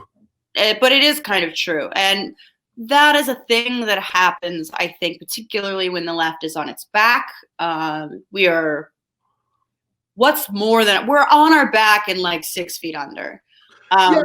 Yeah, because like, you know, you were saying earlier that like we've almost lost the cultural memory of what winning, you know, could even look like. Yeah. And it seems like, you know, I mean, look, I love Noam Chomsky, but I think it is telling that, you know, like friend bad Daniel Bessner always points out, you know, that if you read Chomsky, there's never a point where he's like, okay, well, if a socialist government took power in the United States, how would it handle, whatever I'm talking about now. Right. And it's reasonable that he's not including that, because especially considering when he's coming up, that just would have seemed like saying, okay, well, when I ascend to the, throne of the Galactic Emperor or whatever, here's what I'll do. When I am king, yeah. Yeah. It would just be silly. But the problem with that is that if politics becomes reduced to a moral stand, we're doing something by tweeting hashtags, we're doing something by occupying Zakoti for that matter, without any idea, because you're so fully internalized the idea that you're never going to win, that right. It doesn't even become about that anymore. It becomes, yeah, maybe the revolution was the friends we made along the way. I already have fucking friends. I'm cool. I don't need friends. I need healthcare. And I think most people who haven't been brain poisoned by like online fucking political culture also have friends in real life and would in fact prefer healthcare to this weird parasocial community that is actually very kind of nasty and backbiting, which is again a result of the fact that we don't have any power, so we have nothing to do but perform vicious HR mediations and purges within the ranks of the skinny, meek ranks of something that isn't even a party or an organization. Yeah. How much of that do you think is like I don't think it reduces entirely to this. I think there are other things going on, but I mean, how much do you think that is just a result of so many leftists, even if they're downwardly mobile, having been socialized into this kind of professional managerial class idea that you have, that like you get ahead by like climbing up hierarchies in this cutthroat way, and then this sort of transfer. Yeah, I mean, I think that's sort of a chicken and egg thing. I think actually the decline of, I think it is PMC ideology that makes people into nasty shitheads that are always trying to get each other fired. However, I think PMC ideology and the kind of cutthroat competitiveness is a result of, like Aaron Reich's The Fear of Falling. Like, these are people who did not experience the comfortable PMC life of the post-war boom. That entire kind of market sector has gone away. Those jobs are fewer and fewer. They're shittier and shittier. And now it's, the white collar work, most white collar work is pretty indistinguishable from what you might used to call a shit job in terms of security, in terms of pay, in terms of benefits, in terms of how shitty your boss can treat you. The difference is, I think, with working class culture and working class, I mean, I hate the phrase working class culture, but Yeah, right. I mean, the ideology that is sort of produced politically by, working for a wage and not having paid, an entry fee, which we know is college tuition, to get that job. I think the difference is that if you work a shit job and didn't go to college, you didn't expect it to not be a shit job. So I think the downwardly mobile PMC who have fallen are still sort of reeling from the shock. So it's much more difficult for them to sort of form solidarity around, like, oh, look, this is all shitty. In their mind, because it's such an isolating kind of workforce, I think, in their mind, it's like they're the one that's getting screwed over. And they're the ones who's like uniquely sort of been denied what they were promised, as a little kid when their parents bought them a, sweatshirt from Harvard or whatever. And that's obviously, like, being declassed is more traumatizing, I think, than consistent. Because you develop coping mechanisms, and you're also working class, and they can, they can model it for you, and like this is the same reason the people who can work from home with their employer laptop exactly are more freaked out about COVID than people who have to go to work every day at the grocery store where people come within like 3 inches of their face. Yeah.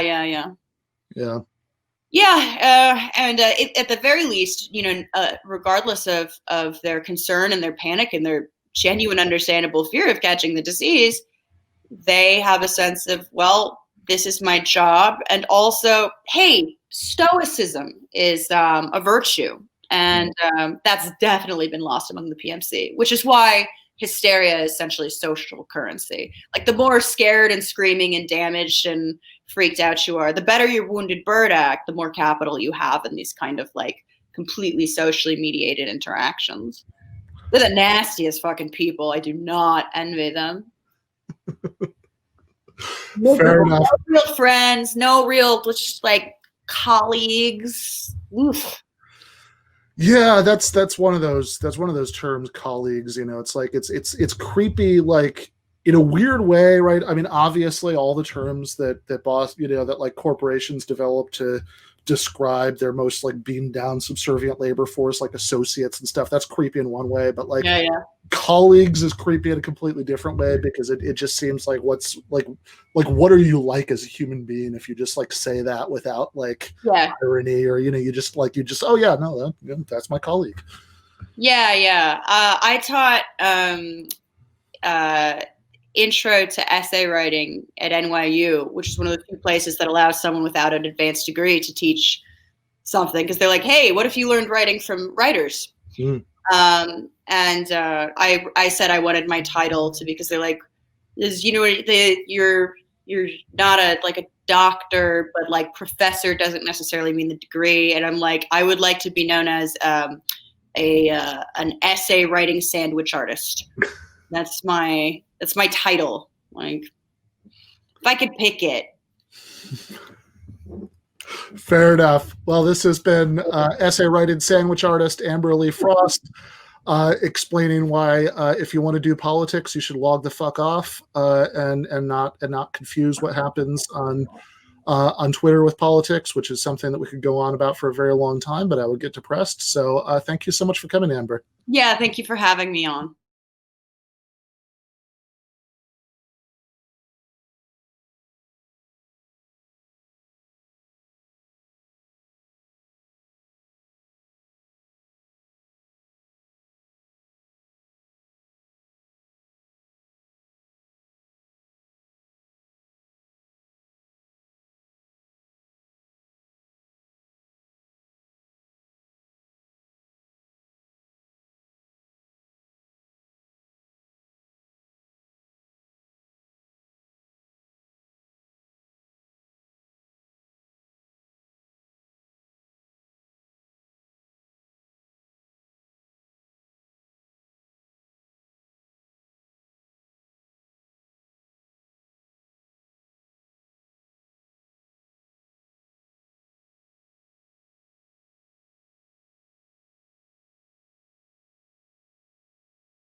So I am now joined by, I think one of the top 100 or so long-haired techs and communists, David Griscom, formerly of Michael Brooks Show, now co-host of Left Reckoning, which I am a patron of. I've listened to the streams that have happened so far. It seems like it's gonna be really good.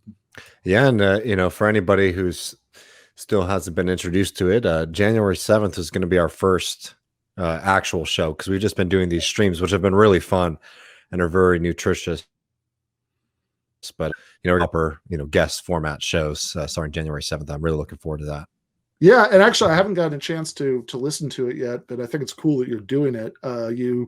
You're doing some breakdowns of classic texts. Like I saw that you just did one about Critique of the Gotha Program.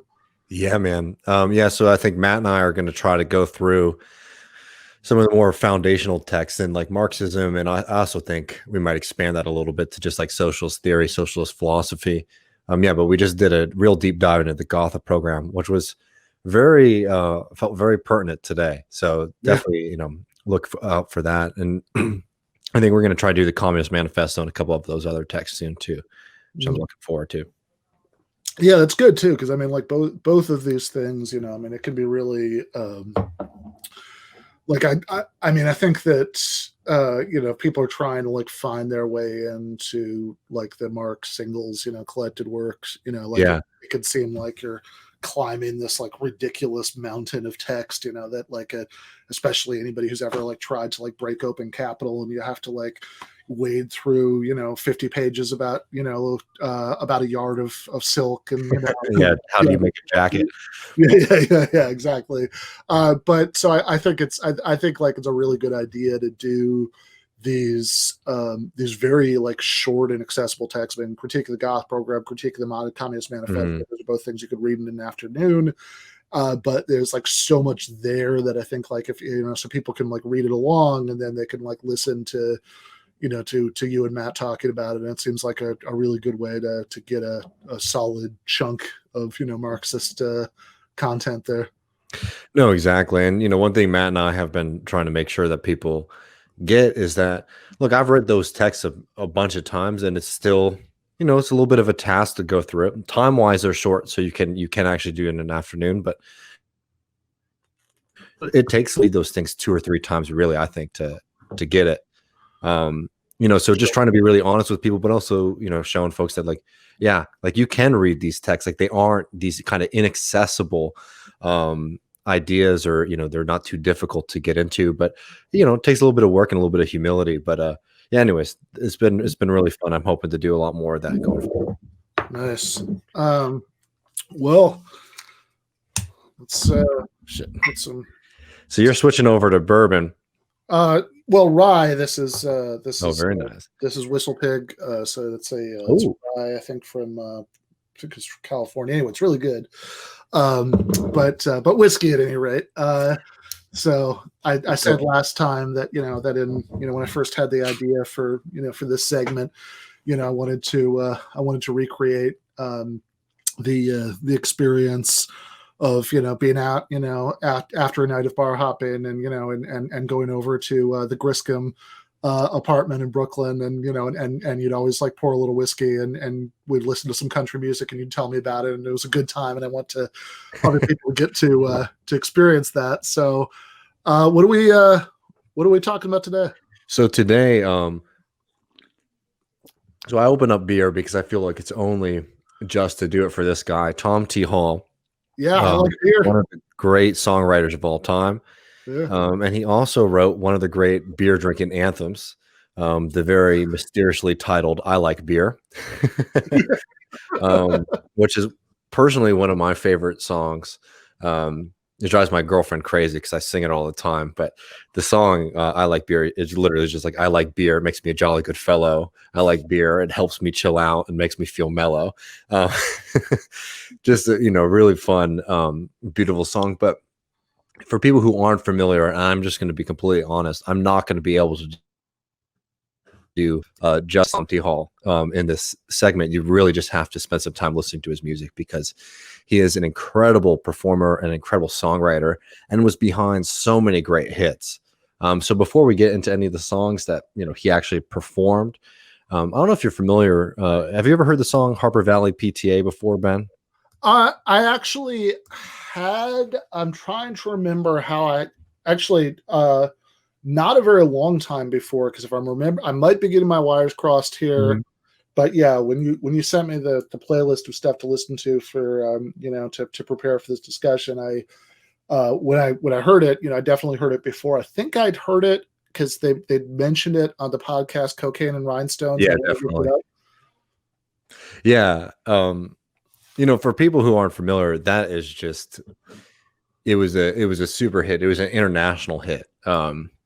Because the subject matter is so perfect, and Tom T. Hall wrote the song. He obviously didn't perform it, but he wrote this song, and it's just the perfect kind of in-your-face moment where this woman gets called into the Harper Valley PTA, Parent Teachers Association, to basically be told by all of them that the clothes that she wears when she picks up her children or whatever are, too revealing.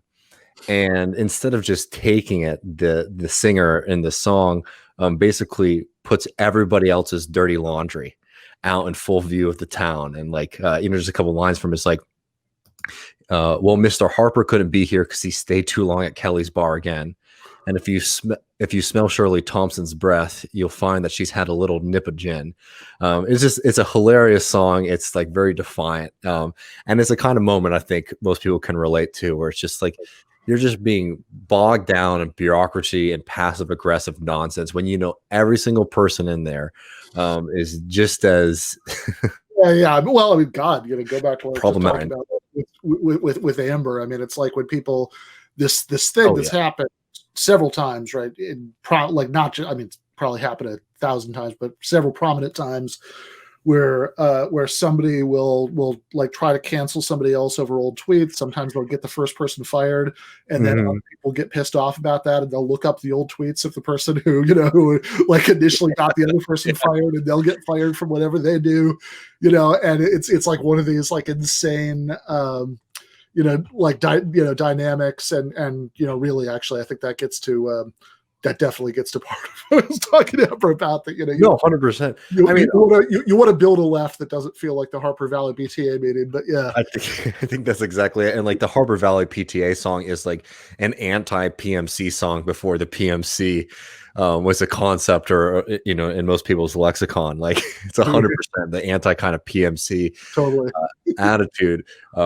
Yeah, so it's a phenomenal song, and it was just like, it's hard to talk about Tom T. Hall just in this way, just because he influenced so many people. He was an incredible songwriter. He wrote songs for Johnny Cash, Waylon Jennings, George Jones. Like he was in the writer's room for a lot of these great songs that we all know and love today. But he's a country boy from Kentucky. Pretty typical story there. Grew up in rural Kentucky and went off and spent a little bit of time in the Army, tries to make it as a songwriter in Nashville for a little while. He's getting paid nothing. And then, a few songs like Harper Valley PTA really helped his career take off. But he just knows how to write a song, and his songs, like, they're great lyrically and musically are very interesting. But what's so cool about him is they are all like these kind of short stories. And that's why he's that's why he's one of my favorite songwriters. How I Got to Memphis song, Portrait of Mine, just an absolutely beautiful song about love and heartbreak and all of the good fodder for country music. One of my favorite songs of his is a song called Faster Horses. So basically the song Faster Horses, and this just is his kind of like dry sense of humor, but the song Faster Horses is about a young poet who's sitting at a bar and he sees this old cowboy come up to the bar, and he starts asking him questions. What is the meaning of life? What's the secret to life? Obviously the poet's hoping that they're going to get some kind of beautiful, inspiring, message from the soft-spoken cowboy. But instead the cowboy looks at him. He says, the secret to life is faster horses, younger women, older whiskey, and more money. Fair enough. And another part of that song that's really funny, is the cowboy just completely stomps on any kind of romantic notion. So like it don't do men no good to pray for peace and rain. Peace and rain is just a way to say prosperity, and buffalo chips is all it means to me, right? So basically, like this extremely cynical cowboy is talking to this, young hopeful poet, and by the end of the song, the poet first tries to fight him because he's just so angry at this guy for his lack of romance. But then towards the end of the song decides that he doesn't want to be a poet anymore because now he knows the secret to life. It's a very funny song. It's a short song, but it just sort of, I want to highlight that song because it really shows like the Tom T. Hall, his way to just tell a story in 2 minutes, right? Yeah. To be able to capture, how you get so excited and you're as a young person and you have all this hope for, beauty, and then life starts to wear you down a little bit. And then you start to think that like, all that dumb materialist stuff I heard when I was younger, actually, that might be right. That's he's being a poet. But anyways, Tom T. Hall, don't want to know any wrong impression, is a tribune of materialism or cynicism. He actually has some really incredible political songs too. One of them is called America the Ugly, which is a very interesting song. Essentially, a man comes to the United States to see how the country is doing. And while he's through the United States, he goes to Appalachia and all these poor parts of the country. And he got to see, in the line is like, basically going through all these, situations in the United States that were quite dire then and are still dire now. And basically this person who wanted to go, take a tour of the beautiful America. This is the line. And that's what he got. They say, America the Ugly today. And it's a really powerful song, not just because it's, obviously critical of, a lot of the poverty and problems in this country, but it is so great it's such a great line because you're juxtaposing, obviously the song America the Beautiful with like the reality. And so it's not like an anti-America song in the sense that it's like, just hating on the whole concept of this country. It's more like putting a mirror to the country and saying like, you think that this is what this land's supposed to represent, but for a lot of people, it's the complete opposite. Yeah, no, that's really well. Yeah, no, that's really that's really well said, and that's definitely the way to do it. Yeah, and just so we don't lose these things, he also did a lot of great jams with Earl Scruggs. Mm-hmm.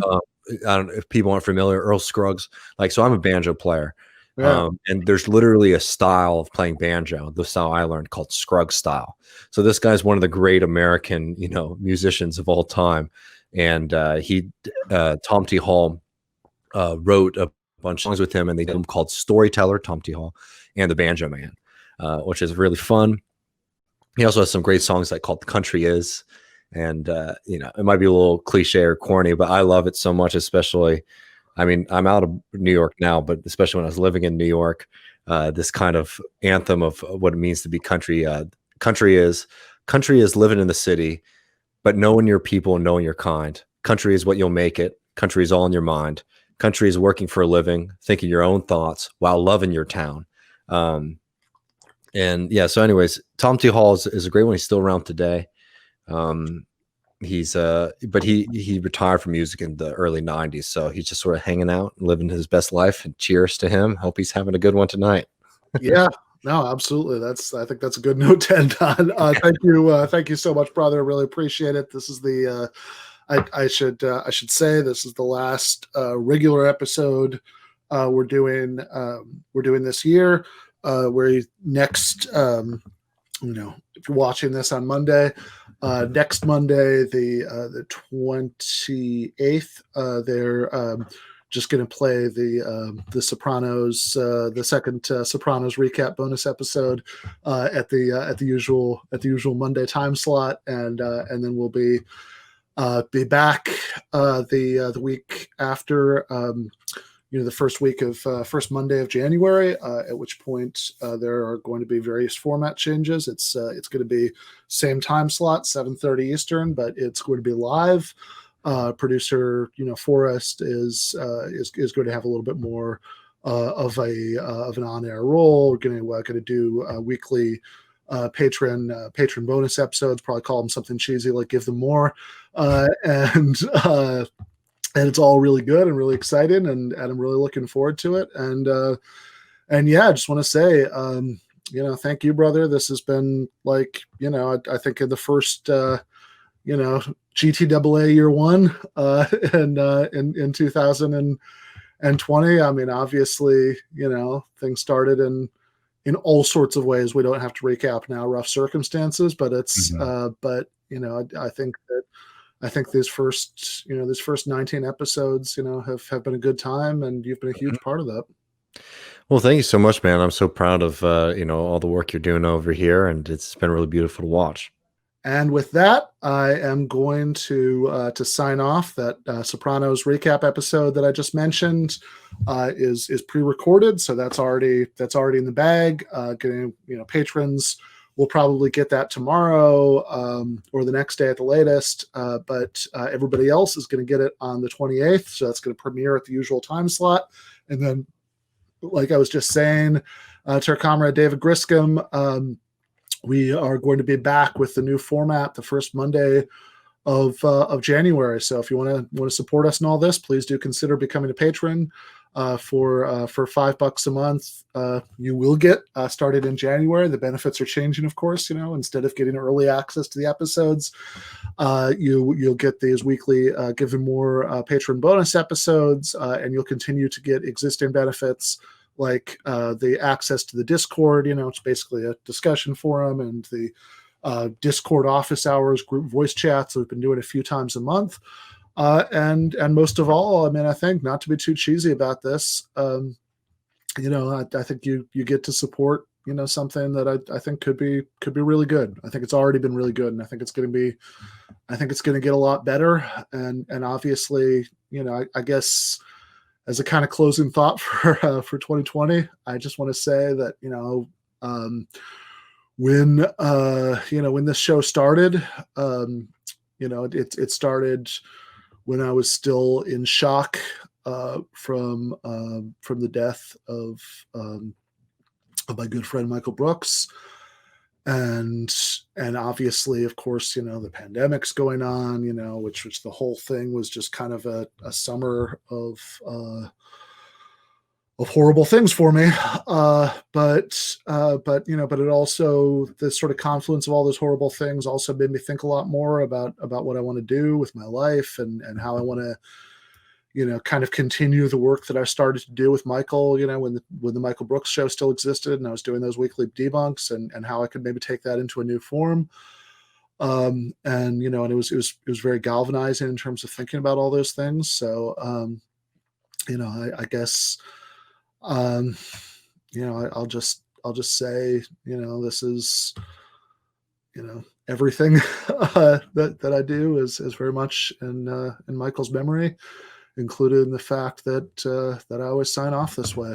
So left is best.